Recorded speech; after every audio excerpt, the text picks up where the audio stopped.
Hello, folks. I am the Ruthless Wonder, not a Ruthless Wonder. You are not on the rack of Ruthless. Really weird to me to say these words, but fitting given the conversation we're having with who we're having it with today. Uh, don't consider the rap Ruthless dead. Merely a return to form, if you will. We'll be doing some other stuff with the rap Ruthless here coming up soon. There's a lot of stuff going on. This this month's clue in where the Ruthless Wonder is wandering is the state ends in A. State ends. Where can I be going? No one knows. Ha ha ha. But the shadow knows. But seriously, folks, um, I am here.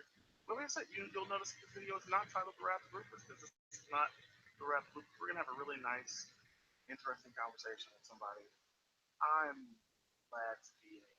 Well, metaphorically speaking, my guest today has the distinction of being the first co-host for the Rap and for this particular podcast, The Words on Doing Justice.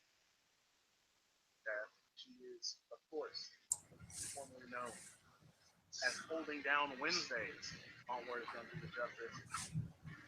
He has an amazing Dear Blank letter series, and recently dropped an out of nowhere surprise return on the site.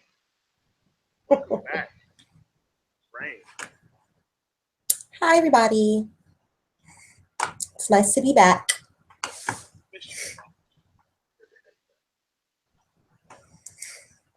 So first thing that we're gonna ask, what's up with Post? What happened? What brought you back? What made you decide? Yes. Well, of course, I gave a pretty good explanation in the piece. So, check that out. But really, basically, I just, the coming back part was really just because I got angry, like a lot angry. And then I realized that I should be channeling this anger into creativity and then know best. Like to see me angry, apparently. So, so yeah, I figured it was time. And I just want to say that it is going to be quite different from what it was. At least I planned for it to be quite different from what it was. So I guess I'm just glad to be back. That's great. Now, I know that last statement is something that I'll get more info about. You said, you would like for it to be different than it was. How so? What do you mean? Well, before the whole thing was once a week, I'd come out and I'd say something and I'd write about stuff and I'd maybe get a lot verbose. And now I want to say I'm not going to get, long-winded or verbose anymore, but there are definitely going to be some shorter Mike Tyson style hit you, knock you out, and deuces, I'm out. Like, I'm gonna basically just Tyson style. I like that. come in swinging and then, just drop the mic because there's so many things that have been going on in the last year, basically, since I last posted that I'm definitely going to be, rewinding time, and I should have addressed before, discussing some things that I should have discussed before, and then discussing some things as they come out. So I'm not even going to promise that it's just going to be like the once a week. You might get a random punch in the face on a Tuesday. So it's just, I want to just make sure that whatever it is that I have to say gets said on time and in a timely fashion, um, so that so that when people are like, I wonder what Rain has to say about this. Oh, they'll know. They'll know pretty quickly. Is what I'm hoping for. Certainly, that's good to hear. Oh, today's cigar is another non-cigar, going with wonderful cherry vanilla Cavendish. This is the last bit of tobacco I bought before my tobacco shop had a fire. Well, okay, they didn't have the fire. But they didn't have the fire. The building complex that they're in had the fire, and one of the other locations, like inside there, there's a it's not really hopeful, like a really crunchy granola. Not even history, because this place has been around for years. But the like super healthy, health conscious supermarket that's inside the same building had a fire in their like storage that burned a lot of stuff. And of course, when it got to the tobacco, that caused even more problems. So it's been out of commission for a while. So I haven't had more awesome tobaccos, but this is the last thing I said there. It's cherry vanilla. I know somewhere in the background, Rain, you have our good buddy, and Uncle words don't do it justice. Shadow. Yeah, he's in here. He just actually popped over. I have my headphones in so he can't actually hear you, because if he could hear you, he'd probably be reacting, Yeah. wondering where the voice is. But no, he is. I have never met this dog. This dog has never seen me in person. But he knows your voice. Yeah. So, but I wanted, I was gonna save it till later, but I really want to get into the link I sent you earlier. Did you just that? That's hilarious. Give me a second. Let me click back over here. I think I looked at it. This folks is a site called Trip Together, and it's men and women 18 years and older who are going anywhere in the world, and it's a chance for them to travel with you.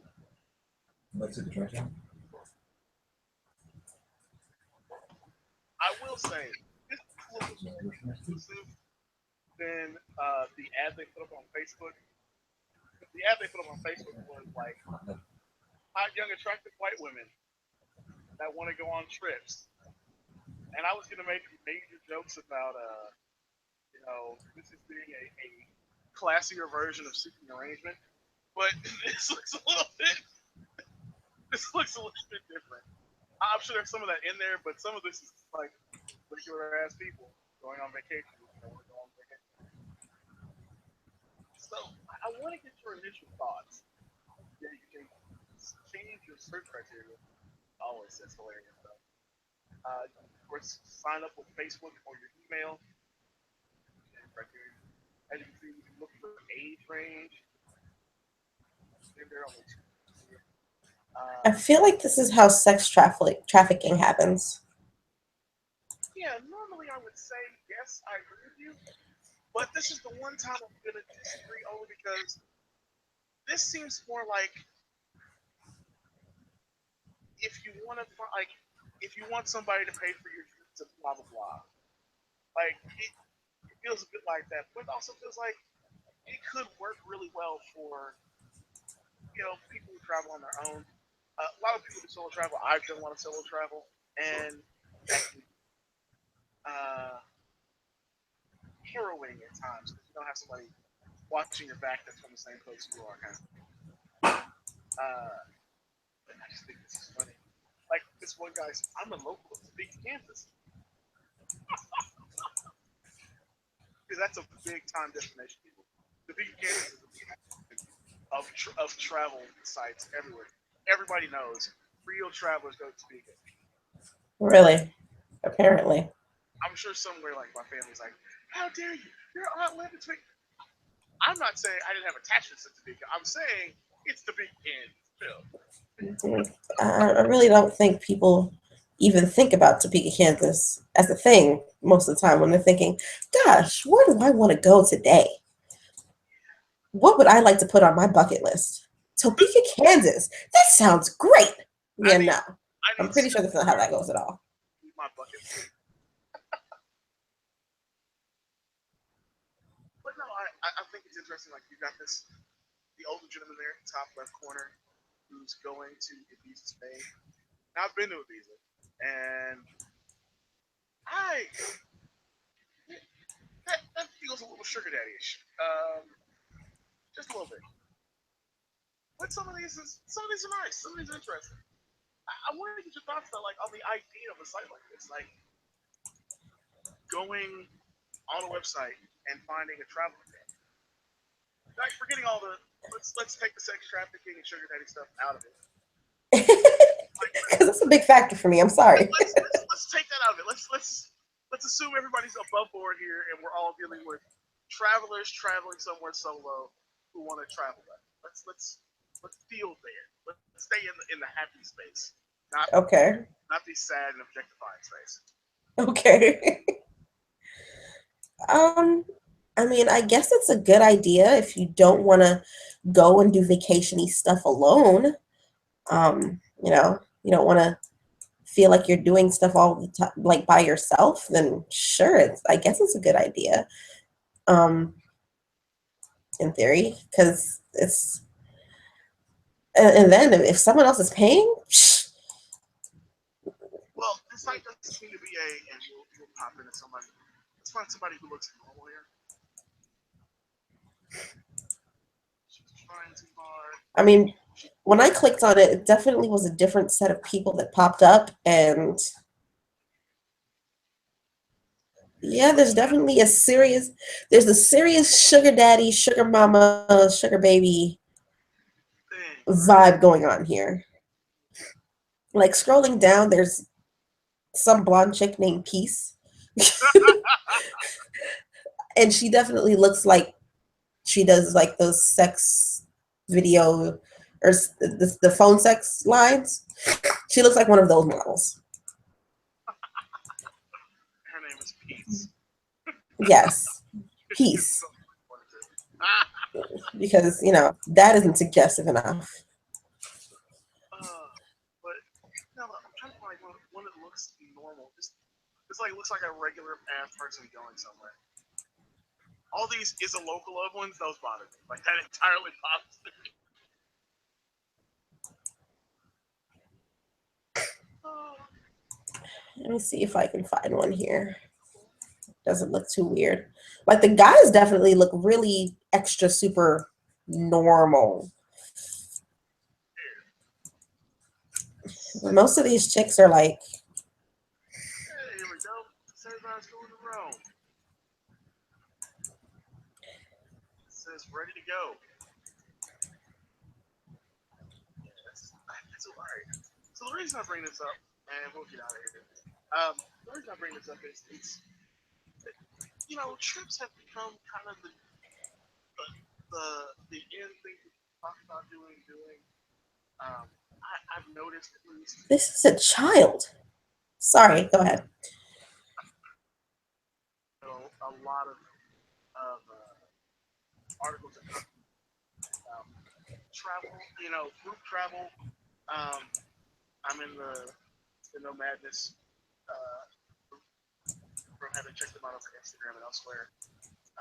Obviously, that's like sites that have followed me. I think some of them still do. Like Travel to Warren, some of the other ones that post up my photos from different vacations. That culture seems to be becoming a big culture, and I do think it's interesting, at our ages, to think about the difference traveling now as opposed to traveling at a younger age. Like, it's a different thing to travel solo. Especially, in 30s, traveling solo is a whole other thing to itself. And I thoroughly enjoy it. But it is a new experience. Like, you don't move the same, you don't do the same stuff, you don't prize the same experience. travel, and this whole idea of, well, what if you just had a buddy to go with you? They weren't. They're a whole new experience in themselves. Like at its core, that's not a bad idea. Or do you,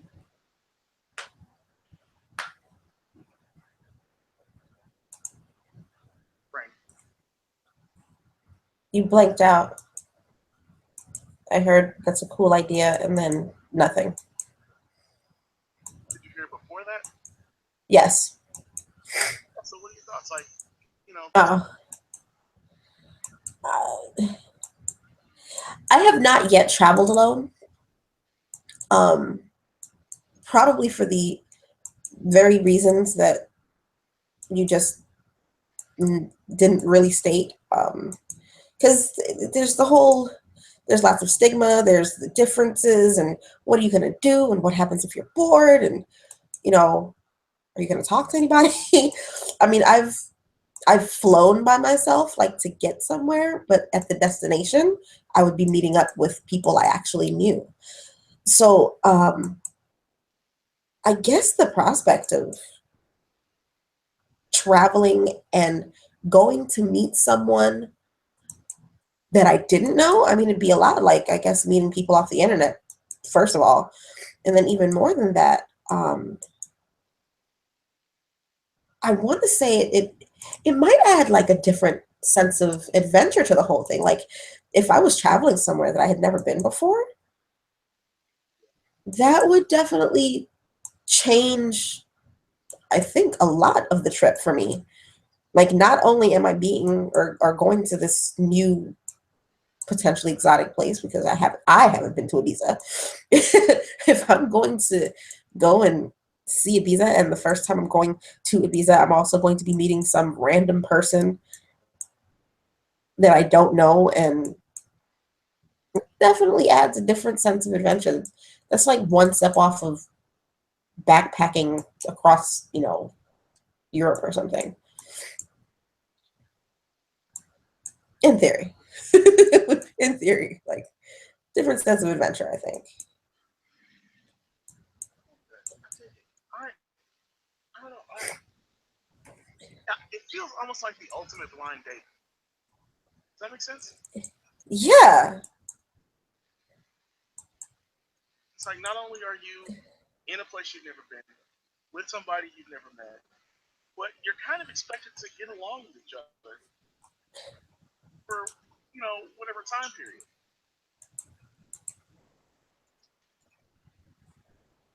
It's like you're expecting this person to be like, all right, I met this person over the internet, so we've already got the internet feeling. But then it's like you're in a whole new place, and possibly neither one of you really knows stuff to do there. Like they might not. I don't think. Hopefully, neither one of us would know because I feel like that would be an unfair advantage. It should be an adventurous kind of a situation for both people, I think. I mean, sometimes it might be interesting to be like, I'm gonna link up with this person who's a local in this place, or who's been here a bunch, so they know a bunch of stuff to go and do, and they can kind of give you a good, hey, you should check out this, or hey, you should check out that.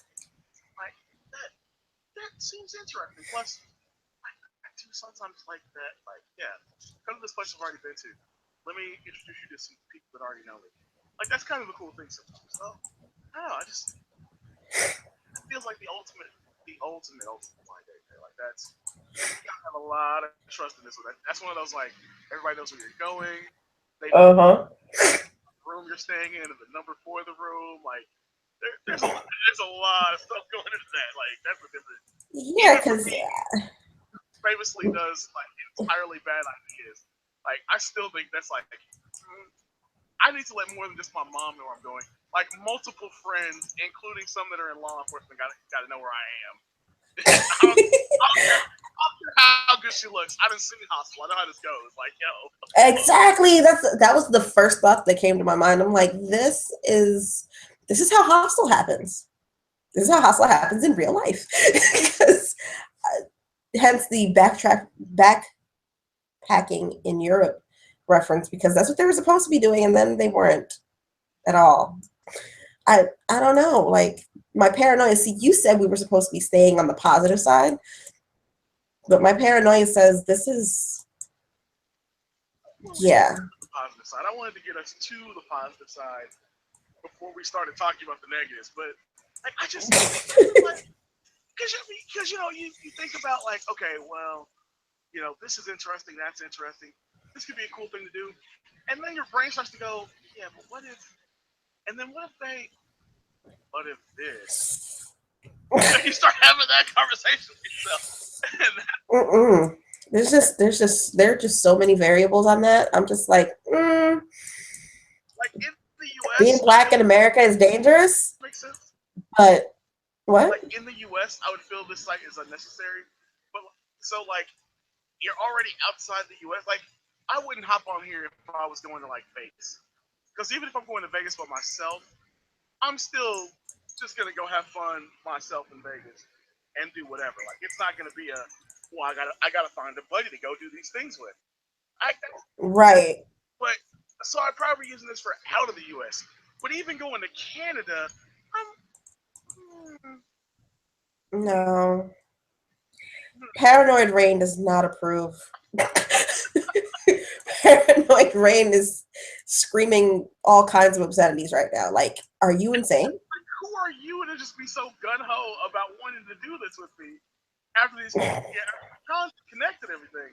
Like we should both be very wary of each other. Like, why is this so easy for you? Like, I'm gonna need your entire background check. I'm gonna need there would be so many requirements just Like, for me to be like, okay, we can have a conversation on the phone. I don't know. strangers to take like photos using the flash on their camera phone of me. Shout out to Get Out. Uh, just to, over the course of this trip, just to make sure I'm not in a sunken place. Like, there's a lot of stuff that I'm worried about over the course of this. So many things.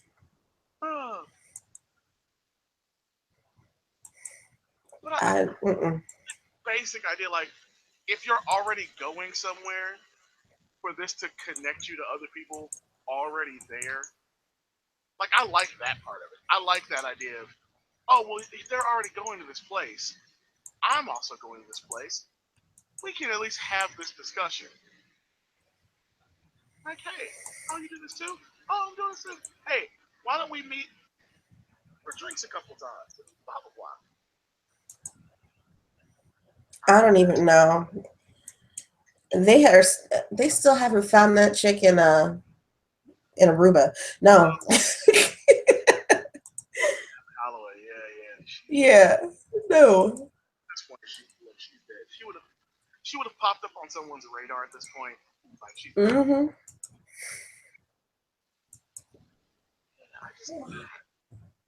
I think about that. What can I say? I think about that.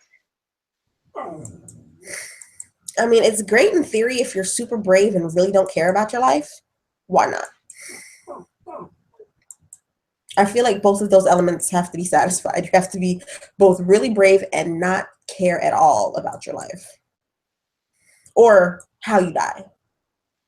Because, there's some people who don't care about their life, but they definitely care exactly how they stop living. There's just way too many variables. Yeah, dying on vacation is really not a preference. Mm-mm. I have pretty much what I want as far as that's concerned.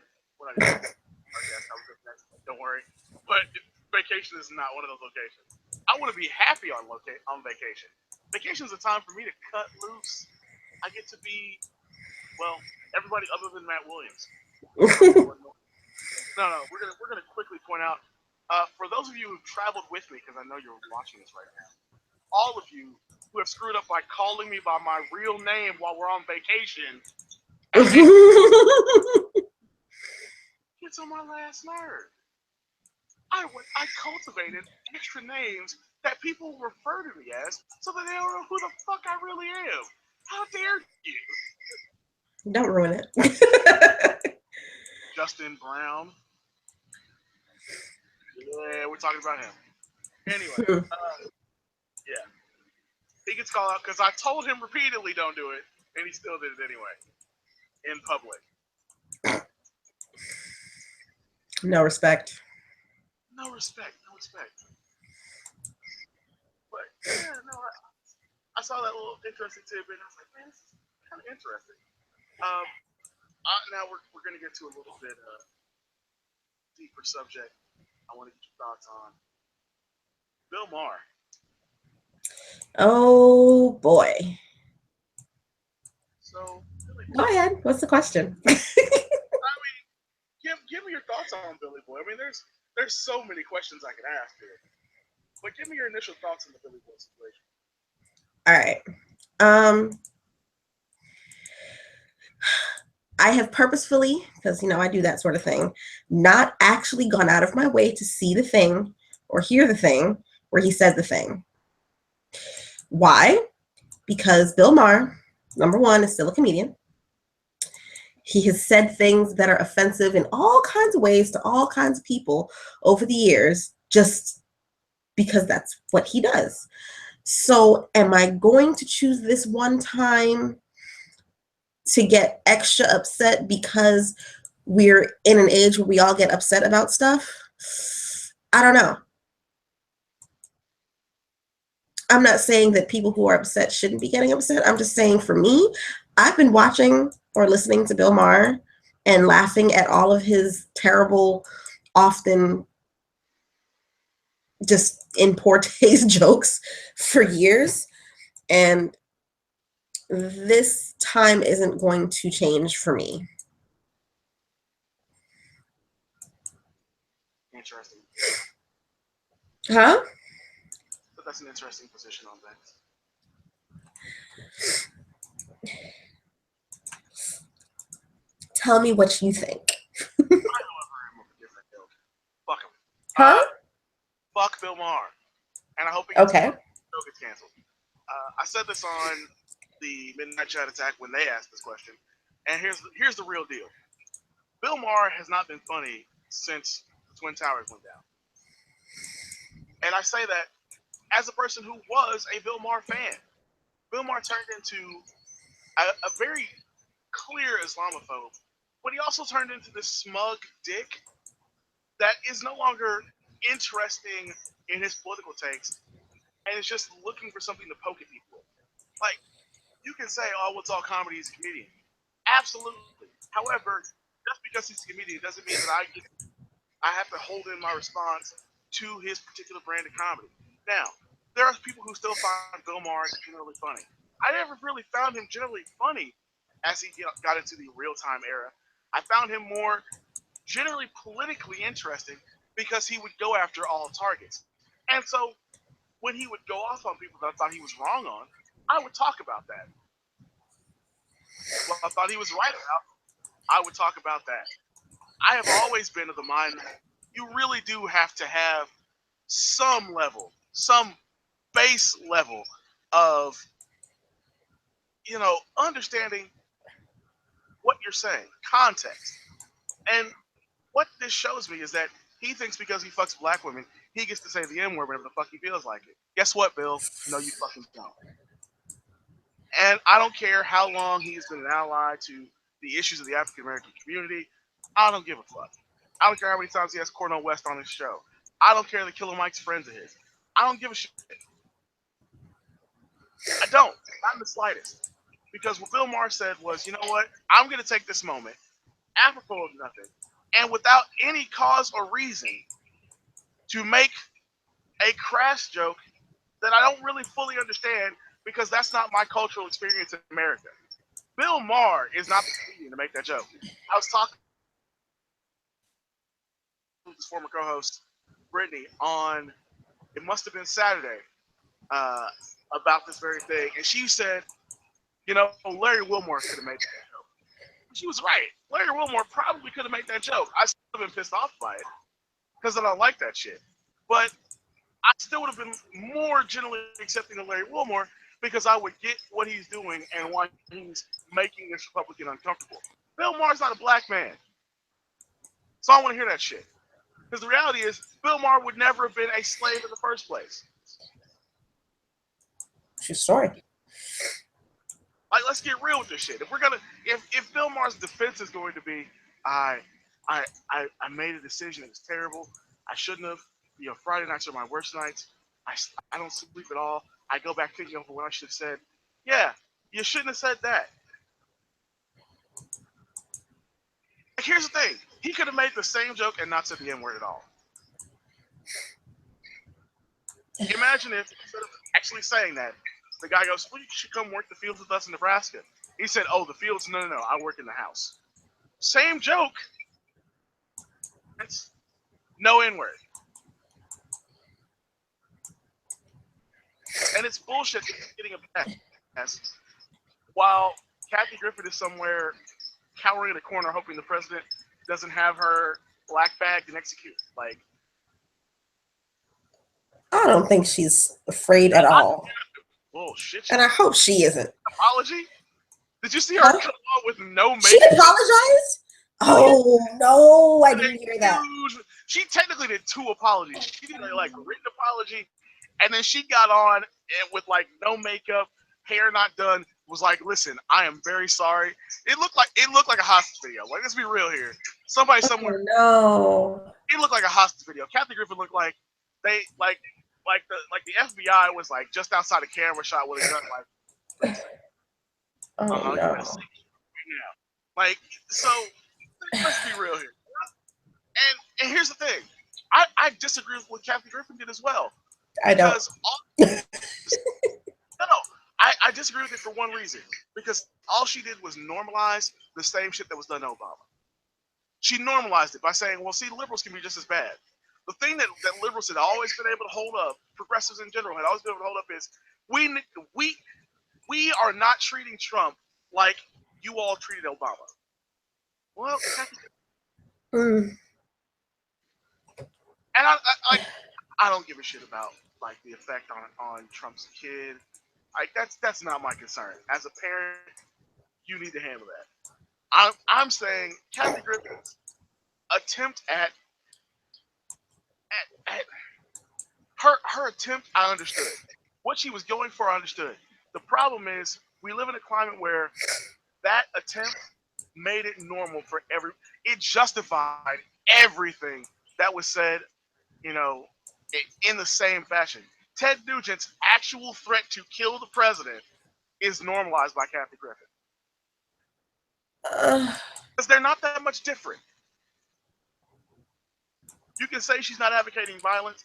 You can say Ted Nugent wasn't actually going to go kill the president. Obviously, he didn't. I wouldn't say that she wasn't advocating violence either, but um I don't think that she's necessarily making it okay for everything else that happened to, or not to, but everything that they did and said to and about Obama. I'm and maybe I'm just being biased. I can admit that. Maybe I'm being biased, I mean, we are. but We totally are. But look at the message it sends. Like, yo, if you're so above all the things that were done to Obama, why are you the why is one of you doing this and you all not taking your task of it? Because every liberal immediately was like, no, Kathy Griffin didn't do anything wrong. She was fine. It was artistic expression. Like, nah, fam. She held up. no, I wouldn't say that either. See, here's Honestly, the thing. like I knew he wasn't dead because he was literally on TV at the same time I saw the photo. But it's like you went too far in See, the this way I climate. see it, okay, I understand your perspective. But when it comes to the Kathy Griffin thing, the way I see it, yeah, as liberals, we like to say we don't stoop as low as they do, and so forth and so on. It's great. This is the one time, and I guess you're going to see when I start posting, that um, I don't want to keep it above the belt anymore. I think we've done enough of that.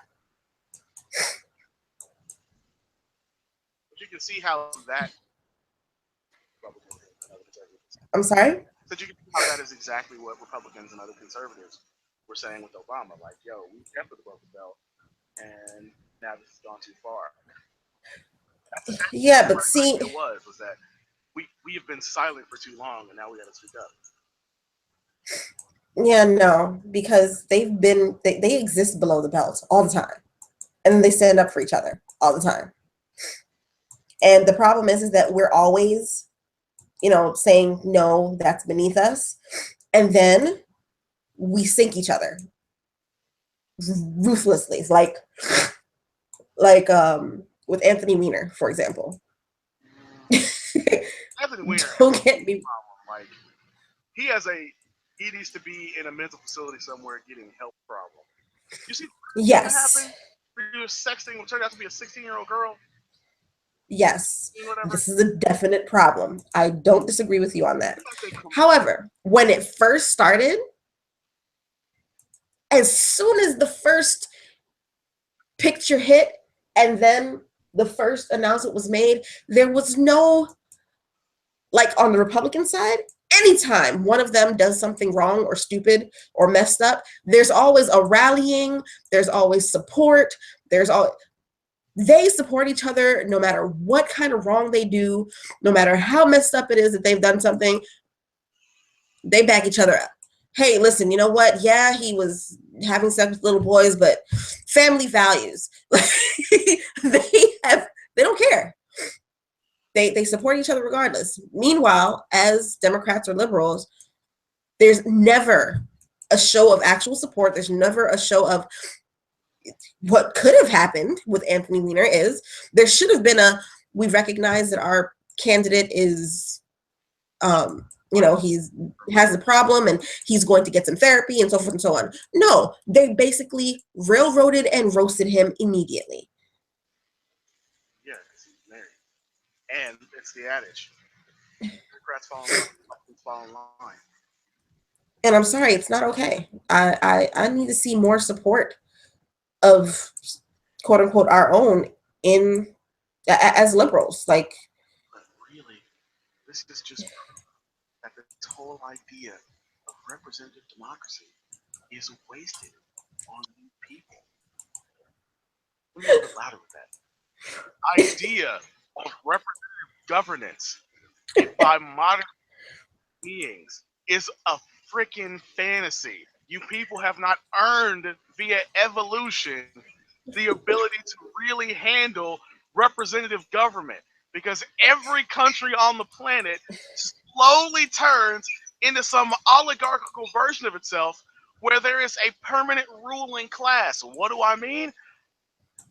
Senators and representatives at the national level, the federal level. You have nothing but the same families and friends in power in perpetuity. There is a minister from my city who has been in Congress basically since he stopped being mayor of Kansas City. And I like the guy. Believe me, my god niece Melissa, who is doing some awesome stuff in the legal field right now, is one of his former interns.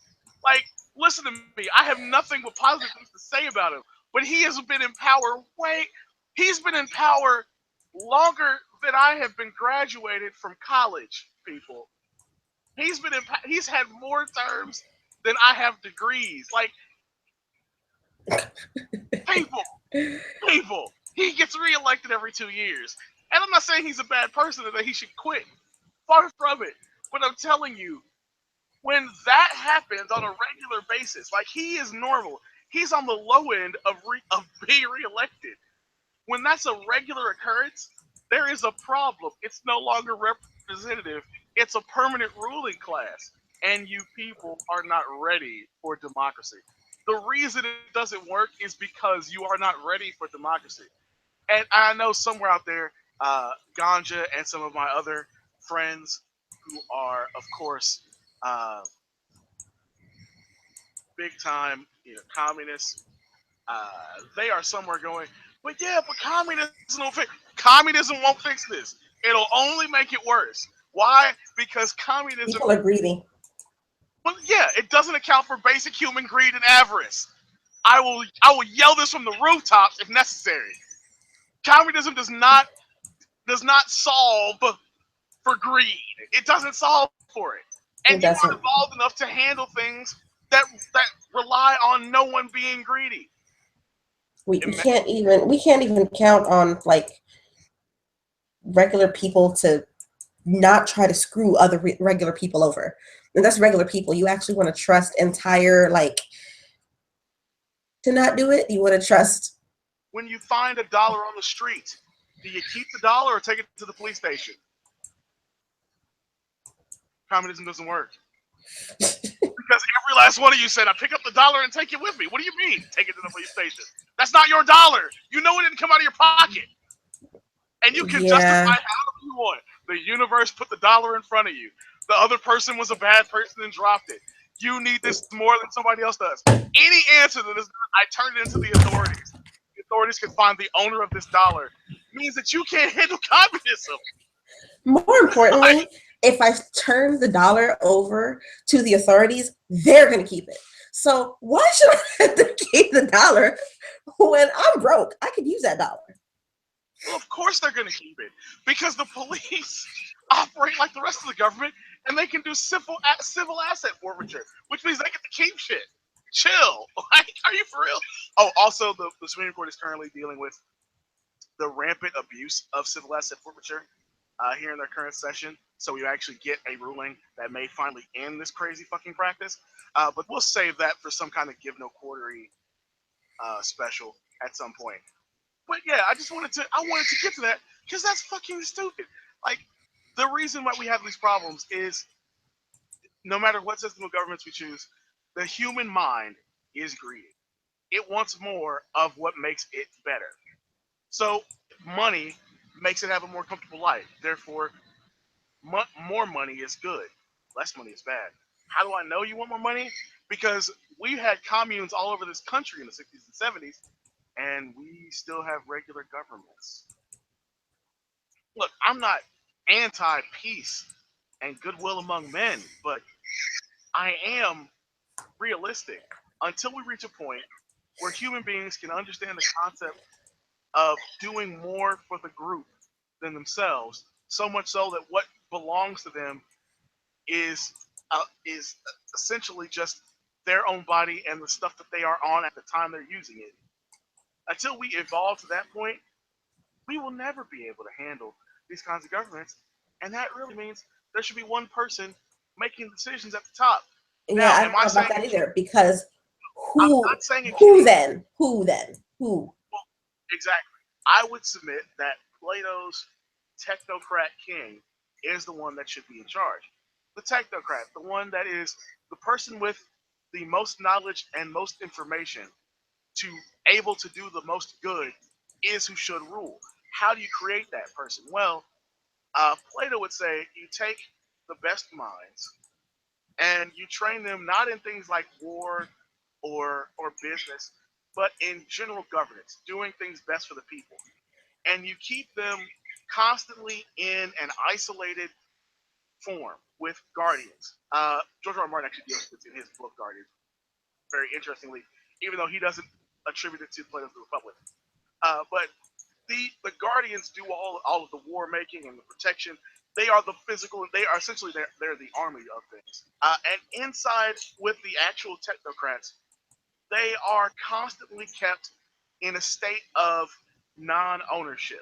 So they don't own things. They don't have money. They do not have sex indiscriminately.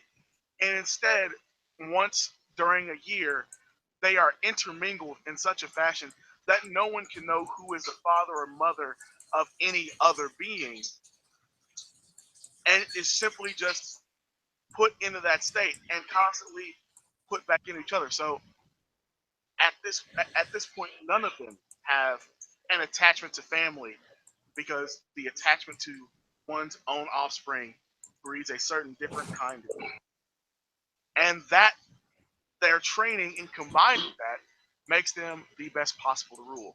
Now that perfection, Okay, but then we still have to go to so who is training these people?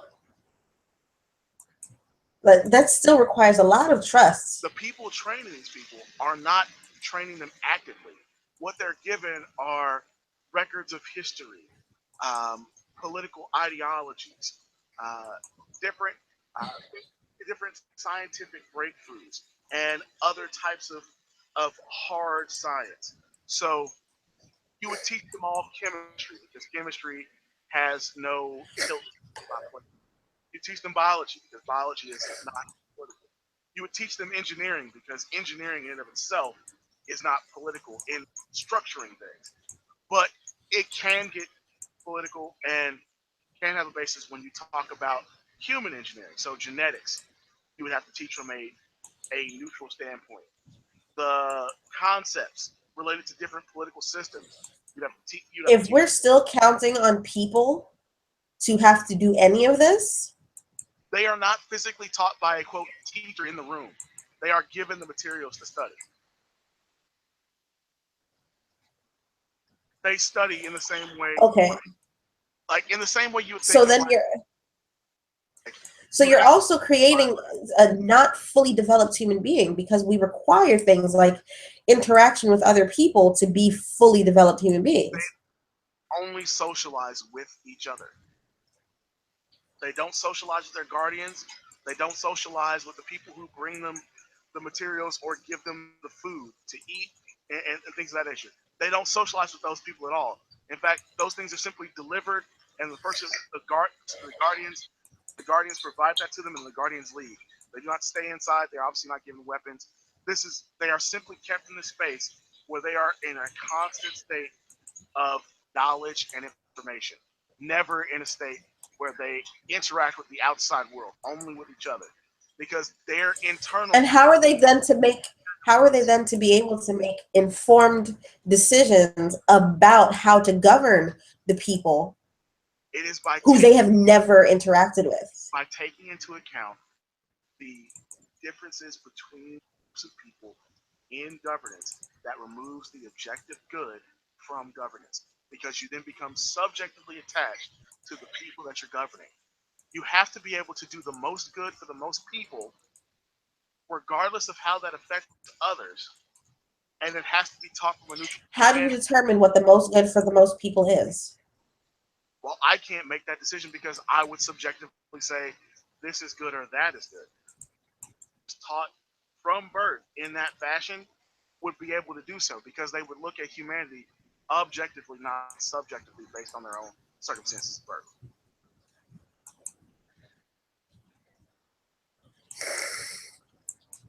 It's Think an about interesting theory, but I was human nature and human the things that we require as human beings do not it. We are breeding that out of us by having a technocratic king.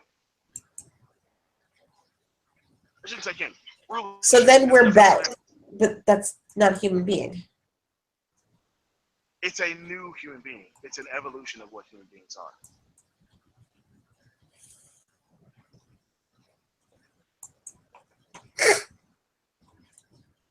Okay.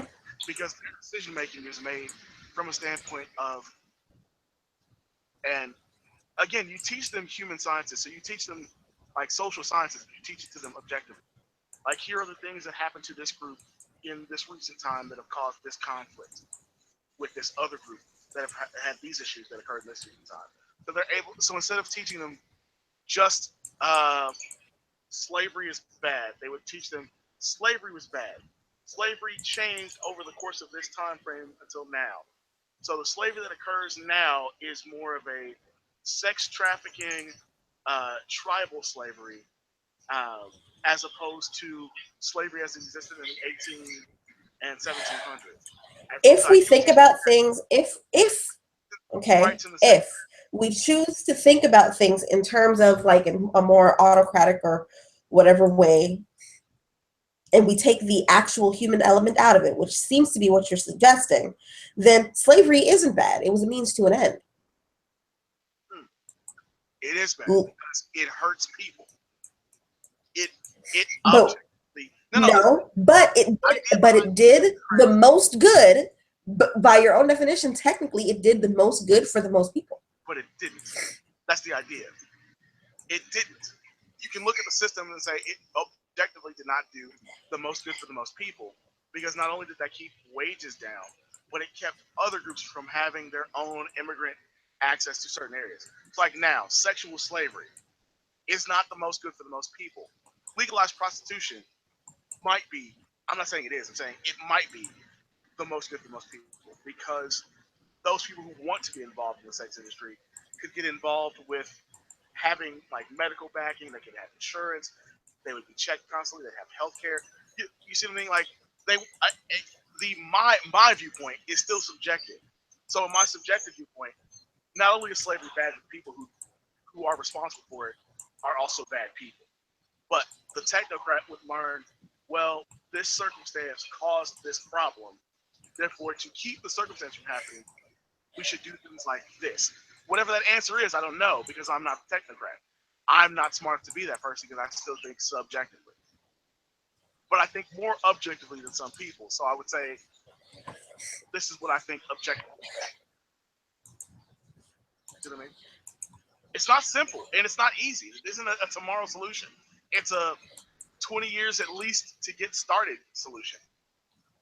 But it's no longer a choosing, well, this group of people had the most good for them, so this is okay. It's a So you're not knowing even all the just thinking, you're not even just going with one nation, so to speak. You are talking about one set of people to rule the entirety of all of humanity, I'm talking about because that's the only way that would work. And I'm still not even sure if that would work. the only way to institute a political system to govern the people. I'm not talking about rule, I'm about governance. The only way to govern the people properly is to have it at a global scale. We are far too connected now to continue to deal in 186 countries, if I remember correctly. I may be off on that, More than that. but well, I mean, officially recognized Okay. nations, like honestly more than that. Officially recognized physical countries. I think we're in the 180s, high 180s, but it, we are too connected to continue to govern into the future as multiple nations. Now, maybe we go to a continental system where each continent has its own government, and from there we keep moving forward. Because But regionally speaking, that's also a very difficult prospect to imagine, because geographically speaking, like, there are just certain things. well, exactly, One person from here, for example, can't necessarily make decisions based on whatever the hell for because a location that they have absolutely no understanding of. exactly, just because we don't educate in fashion. But imagine if you have, and I'm not saying Democrats should be a small. It should start with a very large group, um, encompassing all of these different differences that we have, so that each group is essentially represented at first as this process begins. But yes, we should genetically engineer the smartest possible kids to then start this process. And then you'd have to ask, yeah, no, because then you're still counting on people and their flawed everything to make the right decisions from the beginning on who is the smartest people, and or rather who are the smartest people, Well, and how do you make the decision on what actually constitutes intelligence. And well, we can get I really don't far, know. and I can tell you how we do that.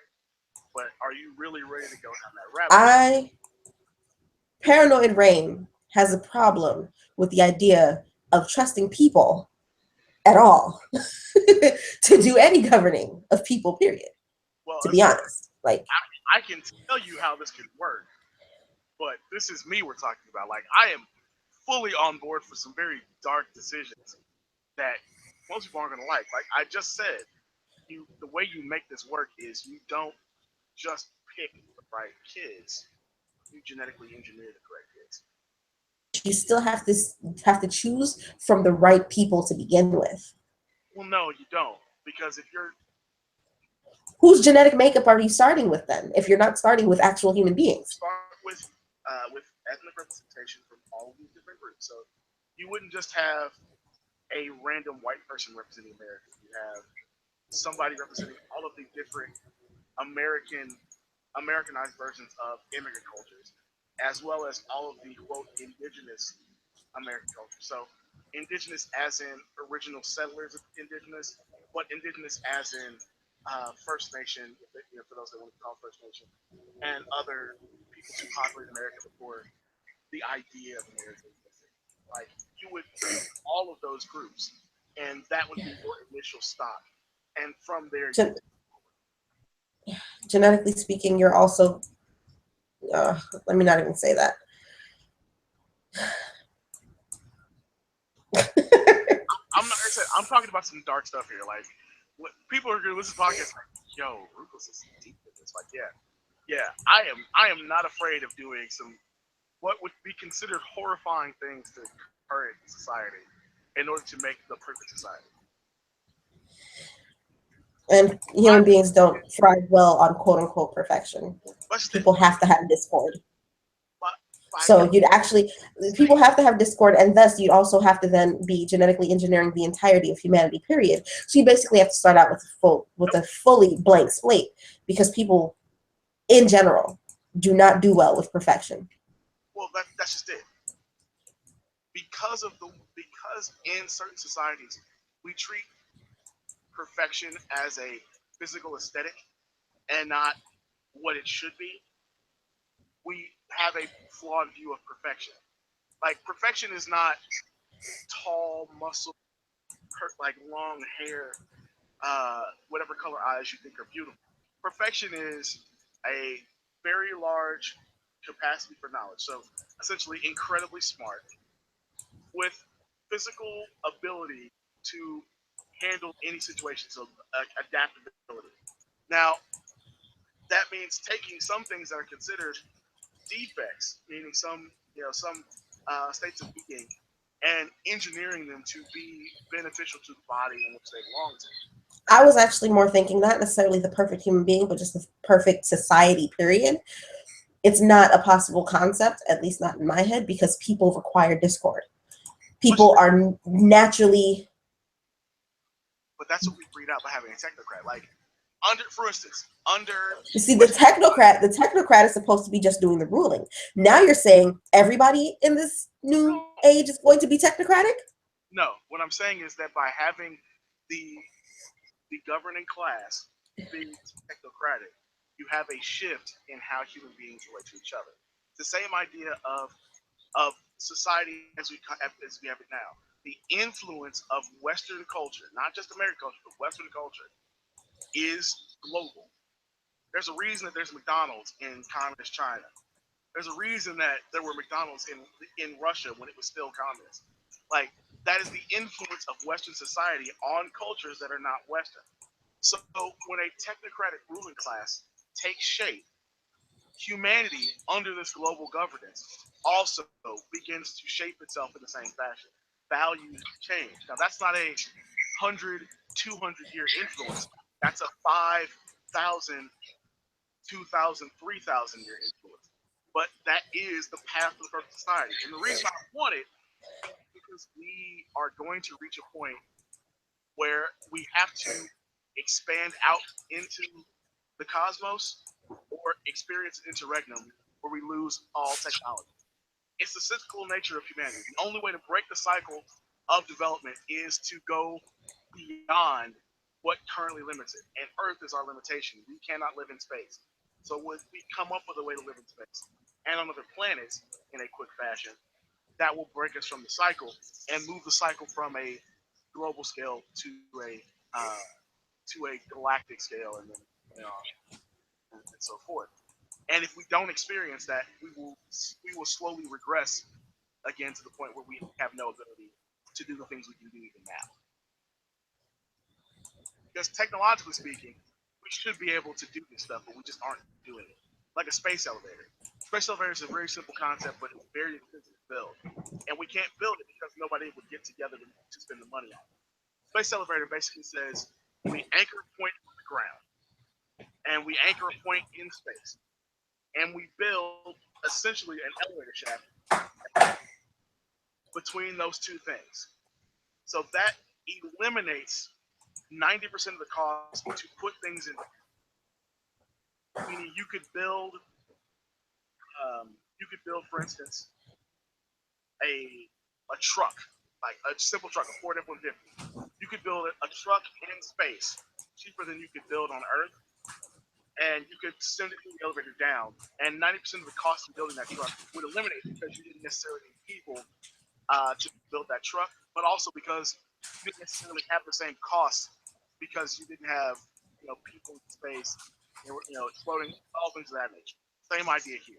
The space elevator also eliminates building things in space. So now you can ship all the iron you need up to build the skeletal structure for, like, say, a spaceship, a human 3D spaceship in space, because the space elevator eliminates 90% of that cost of getting it up to space, building the rockets and things of that nature. Same idea. That is what we need. We can't build it because we wouldn't get together to do that in the first place. Like, America and Russia could easily get together and build the first space elevators, but neither country is willing. And part of that is we don't see it as priority. But our priorities shift when the people in charge also shift.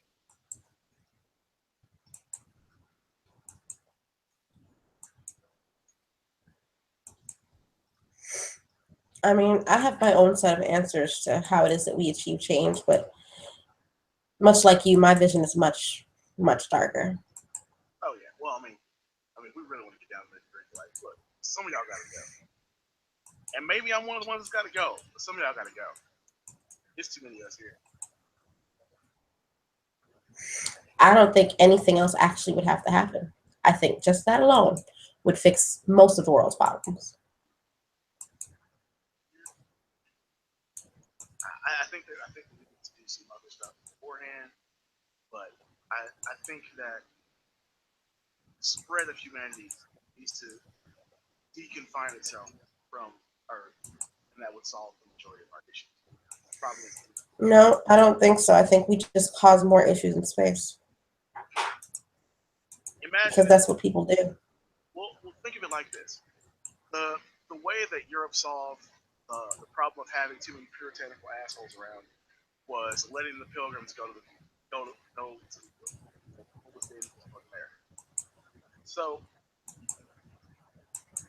if we have the same thing in space, so instead Yeah, of saying see, but all we did, all that did, that didn't solve, that only solved the problem that's an immediacy thing, I'm for not talking. Europe. I'm That saying that didn't solve the problem overall. We just started causing problems elsewhere. That's all that did. right, but that's why I say we should do the other part first. Like, we need to be doing these two things at the same time: going into space and changing how we govern.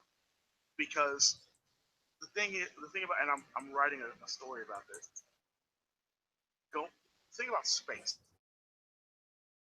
Like, anything that spreads humanity out where it knows it's not going to be able to come directly back. So no short trips, long trips. Is that everybody becomes communists? It doesn't matter who you like.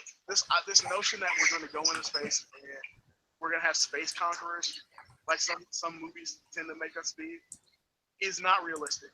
What's realistic is, because of the shortened amount of resources and the potentiality for things to go wrong and everyone to die, everyone becomes really cognizant that being hateful and evil to each other is pointless, and that not working for the good of the group is also pointless because that would kill us. I think that's just wishful thinking.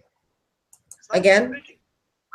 The people greedy are and naturally people are naturally wicked. I'm sorry. shit, That's greedy, that is the what human beings are.